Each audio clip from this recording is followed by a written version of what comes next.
सलोना बा।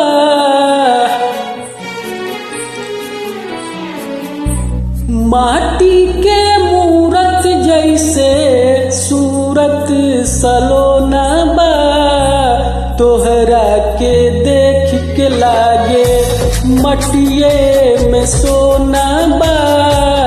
तोहरा के देख के लागे मटिए में सोना बा। तोहरा के देख के लागे।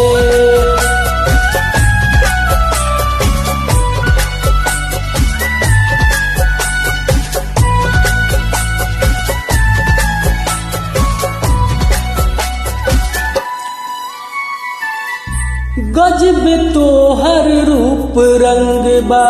गजब के बाटे हंसी। ऐसन मुखड़ा चांद के टुकड़ा कैसे दिल में ना बसी। गजब तोहर रूप रंग बा। गजब के बाटे हंसी। ऐसन मुखड़ा चांद के टुकड़ा कैसे दिल में ना बसी। तोहरे ला खाली कर जवा के कोना बा। तोहरा के देख के लागे मटिए में सोना बा।